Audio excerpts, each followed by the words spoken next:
പ്രതിപക്ഷ നേതാവ് V D Satheesan മാധ്യമങ്ങളോട് സംസാരിക്കുകയാണ്. അദ്ദേഹത്തിന്റെ വാക്കുകൾ. അതിനെ കോൺഗ്രസ് ശക്തിയായി എതിർക്കും, ഒരു സംശയക്കാര്യത്തിലില്ല.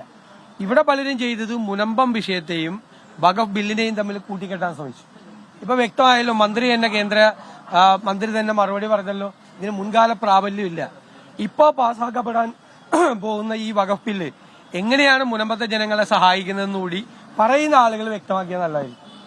മുനമ്പം വിഷയം നമുക്ക് ഇവിടെ പരിഹരിക്കാൻ പറ്റാവുന്ന വിഷയമാണ്.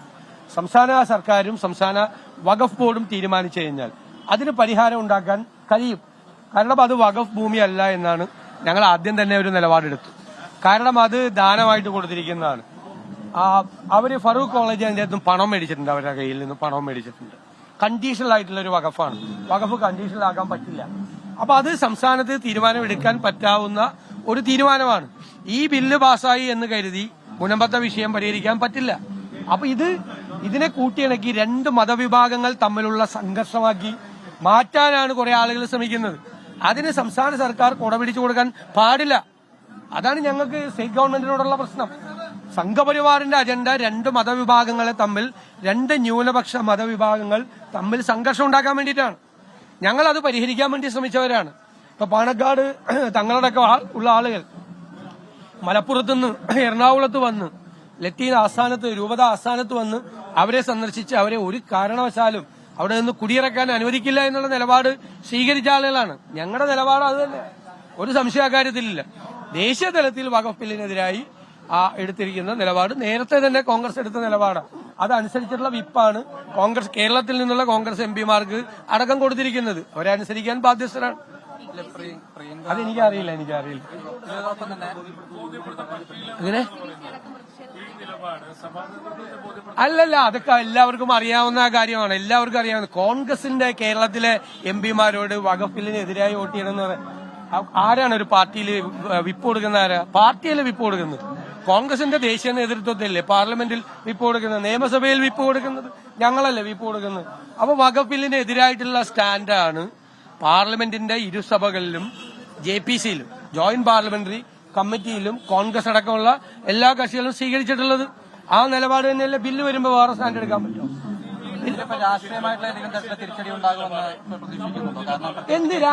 ഇതെന്താണ്? ഇത് വർഗീയമായ സംഘർഷം ഉണ്ടാക്കാതിരിക്കാൻ ശ്രമിക്കുക.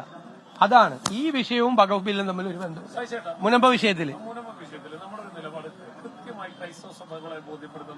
അതൊക്കെ കഴിഞ്ഞിട്ടുണ്ട്. ഞങ്ങൾക്ക് അവരെ ബോധ്യപ്പെടുത്തിയിട്ടുണ്ട്. ഞങ്ങൾ രണ്ട് സ്ഥലത്തും പ്രതിപക്ഷത്തിരിക്കുന്ന പാർട്ടിയല്ലേ? അല്ലല്ല, ഞാൻ ചോദിക്കട്ടെ, കേന്ദ്രത്തിലും കേരളത്തിലും പ്രതിപക്ഷത്തിരിക്കുന്ന പാർട്ടിയല്ലേ ഞങ്ങൾ ഇതിന്റെ അകത്ത് ഉറച്ച നിലപാടാണ്. നാളെ ചർച്ച് ബില്ല് വന്നാലും ഇതേ നിലപാടാ. ദേശീയ തലത്തിൽ ക്രൈസ്തവരാണ് ഏറ്റവും കൂടുതൽ ആക്രമിക്കപ്പെടുന്നത്. ക്രൈസ്തവരെ ആക്രമിക്കുന്നത് മുഴുവൻ സംഘപരിവാറുകാരാണ്. കഴിഞ്ഞ ദിവസമാണ് ജബൽപൂരിലെ തീർത്ഥാടനം നടത്തിയിരുന്ന ക്രൈസ്തവർക്കെതിരെ ആക്രമണം നടത്തിയത്. തൃശൂർ സ്വദേശിയായ ഫാദർ ഡേവീസിനെ പോലീസിന്റെ മുമ്പിൽ വെച്ച ക്രൂരമായി ആക്രമിച്ചത്. വിശ്വാസികളെ മുഴുവൻ പോലീസ് സ്റ്റേഷനിൽ കൊണ്ടുപോയി മർദ്ദിക്കുകയായിരുന്നു മധ്യപ്രദേശിൽ.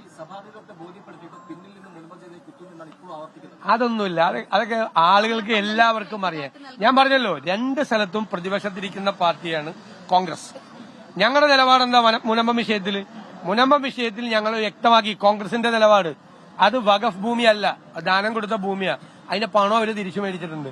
അതുകൊണ്ട് വഖഫ് ബോർഡ് കൂടി ഇടപെട്ട്, സംസ്ഥാന ഗവൺമെന്റ് ഇടപെട്ട് അവർക്ക് പെർമനന്റ് ടൈറ്റിൽ കൊടുക്കണം. സംസ്ഥാന ഗവൺമെന്റിന് കഴിയും. അത് ചെയ്യാതിരിക്കാനാണ് ഈ കമ്മീഷൻ വെച്ചത്. ആ കമ്മീഷൻ തെറ്റാണ്, നിയമിച്ചത് തെറ്റാണ് എന്ന് ഹൈക്കോടതി പറഞ്ഞു. അതുകൊണ്ട് ഔട്ട് ഓഫ് കോർട്ട് അതിന്റെ അകത്ത് സെറ്റിൽമെന്റ് ഉണ്ടാക്കാൻ പറ്റും. എന്തിനാണ് നിങ്ങൾ മുനമ്പം വിഷയവും ദേശീയ തലത്തിലുള്ള വഖഫ് ബില്ലും തമ്മിൽ കൂട്ടിക്കുഴയ്ക്കുന്നത്? മുനമ്പം വിഷയം ഇവിടെ തീർക്കാൻ പറ്റും, ഇവിടെ പരിഹരിക്കാൻ പറ്റും. ഞങ്ങൾ കമ്മ്യൂണിക്കേറ്റ് ചെയ്തിട്ടുണ്ട്, അവരുമായിട്ട് കമ്മ്യൂണിക്കേറ്റ് ചെയ്തിട്ടുണ്ട്, വേണ്ട സമയത്ത് ചെയ്തിട്ടുണ്ട്. ഞങ്ങൾ നേരിട്ട് പോയി അവരോട് സംസാരിച്ചിട്ടുണ്ട്.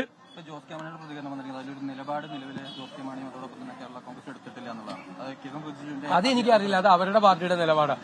ഞങ്ങൾക്ക് നിലപാടുണ്ട്. ഇന്ത്യൻ നാഷണൽ കോൺഗ്രസിനും കേരളത്തിലെ UDF-നും ശക്തമായ നിലപാടുണ്ട് ഇക്കാര്യത്തിൽ. ഒരു വ്യത്യാസമില്ല നിലപാട്. ഒന്ന്, അവർക്ക് മുനമ്പത്ത് താമസിക്കുന്ന അവർക്ക് പെർമനന്റ് ടൈറ്റിൽ കൊടുക്കണം. എങ്ങനെ പെർമനന്റ് ടൈറ്റിൽ കൊടുക്കാൻ പറ്റും? കേരളത്തിലെ വഖഫ് ബോർഡ്, കേരളത്തിലെ ഗവൺമെന്റ് അപ്പോയിന്റ് ചെയ്തല്ലേ വഖഫ് ബോർഡ്, അവരാ സ്റ്റാൻഡ് എടുത്താൽ മതി. ഇത് വഖഫ് ഭൂമി അല്ല എന്ന സ്റ്റാൻഡ് എടുത്താൽ മതി. ഞങ്ങളെടുത്തല്ല സ്റ്റാൻഡ്. കേരളത്തിൽ ആദ്യമായി ആ സ്റ്റാൻഡ് എടുത്തത് UDF ചെയർമാൻ എന്ന നിലയിൽ, പ്രതിപക്ഷ നേതാവ് എന്ന നിലയിൽ ഞാനെടുത്തത്. അത് വഖഫ് ഭൂമി അല്ല. പല നിയമപരമായ കാരണങ്ങൾ കൊണ്ടാണ് പറഞ്ഞത്. ഒരു ചലഞ്ചും ഉണ്ടാവില്ല, അത് നിക്കില്ല. അത് ഇവിടുത്തെ ഇതിനു മുമ്പ് തന്നെയുള്ള ഹൈക്കോടതി വിധിയുണ്ട്. ഞങ്ങളതെല്ലാം പരിശോധിച്ചിട്ടാണ് പറഞ്ഞത്. ഇതിനു മുമ്പുള്ള ഹൈക്കോടതി വിധി ഉൾപ്പെടെയുള്ള കാര്യങ്ങൾ വളരെ കൃത്യമായിട്ട് നമ്മുടെ കയ്യിലുണ്ട്. അപ്പൊ ഇത് എന്താ, ഇത് അച്യുതാനന്ദൻ ഗവൺമെന്റിന്റെ കാലത്ത് ഒരു നിസാർ കമ്മീഷൻ വെച്ചു. ആ നിസാർ കമ്മീഷനാണ് ഇത് ആവശ്യമില്ലാത്ത കാര്യം പറഞ്ഞത്, ഇത് വഖഫാണെന്ന് പറഞ്ഞത്. അതിനുശേഷം UDF ഗവൺമെന്റ് വന്ന് UDF ഗവൺമെന്റ് ഒരു നടപടി സ്വീകരിച്ചില്ലല്ലോ. അപ്പൊ 2019 ആയപ്പോഴാണ് ഇത് വഖഫാണെന്നും പറഞ്ഞ് അവർക്ക് കരമടക്കരുതെന്ന് പറഞ്ഞ് നോട്ടീസ് കൊടുത്തത്. അത് തെറ്റാണ്, അത് തെറ്റാണ്. അവരുടെ കയ്യിൽ നിന്ന് കാശും മേടിച്ചിട്ട് പിന്നെ വഖഫാണെന്ന് പറയുന്നത് എന്ത് പരിപാടിയാ? അവരുടെ കയ്യിൽ നിന്ന് പൈസ മേടിച്ച വഖഫ് എന്ന് പറഞ്ഞാൽ എന്താ? അത് ദൈവത്തിന് സമർപ്പിക്കുന്നതാണ് അല്ലേ നമ്മുടെ കാര്യം. അത് എന്തുകൊണ്ടാണ് വഖഫ് അല്ല എന്ന് പറയാൻ കാര്യം, ഇതിന്റെ അകത്ത് കണ്ടീഷൻ ഉണ്ട്. ഫറൂഖ് കോളേജ് ഈ കാര്യത്തിന് വേണ്ടി ചെലവാക്കിയിൽ തിരിച്ചു കൊടുക്കണമെന്ന്. വഖഫ് വയ്ക്കുമ്പോൾ അൺകണ്ടീഷണൽ ആണ്, പെർമനന്റ് ഡെഡിക്കേഷൻ ആണ് വഖഫ് എന്ന് പറഞ്ഞത്. ഇത് അതുകൊണ്ട് തന്നെ വഖഫല്ല. ഒന്ന്. രണ്ടാമത്തെ കാര്യം എന്ന് പറയുന്നത്, അപ്പൊ അവിടെ വേറെ ആളുകൾ താമസിക്കേണ്ട ഇവരുടെ പൂർവികര്, ആളുകൾ താമസിക്കുന്ന ഭൂമിയാണ് വഖഫാക്കുന്നത്. വഖഫാക്കാൻ പറ്റില്ല, ആളുകൾ താമസിക്കുന്ന ഭൂമി. മനസ്സിലായില്ലേ? പിന്നെ ഫറൂഖ് കോളേജ് മാനേജ്മെന്റ് ഇവരുടെ കയ്യിൽ നിന്ന്, അവിടെ താമസിക്കുന്ന ആളുകളുടെ കയ്യിൽ നിന്ന് പണം വാങ്ങിയിട്ടുണ്ട്. ഇത് കയ്യിലിരിക്കുന്ന ഫറൂഖ് കോളേജ് പറഞ്ഞ് ഇത് വഖഫല്ല, ദാനം കിട്ടിയ ഭൂമിയാണെന്ന്. ദാനം കിട്ടിയ ഭൂമി ആയതുകൊണ്ടാണല്ലോ അവര് പണം മേടിച്ചത്. അപ്പൊ ഇതൊക്കെ സർക്കാരിന് അറിയാവുന്ന കാര്യമാണ്. എന്നിട്ടും കേരള സർക്കാരിന്റെ കീഴിലുള്ള വഖഫ് ബോർഡിന്റെ നിലപാടെന്താ? സർക്കാർ അപ്പോയിന്റ് ചെയ്ത വഖഫ് ബോർഡല്ലേ, പൊളിറ്റിക്കൽ അപ്പോയിന്റ്മെന്റാ വഖഫ് ബോർഡ് കേരളത്തിലെ അല്ലേ? അവരുടെ നിലപാടെന്താ? എന്താ CPM വിചാരിക്കുന്നത്?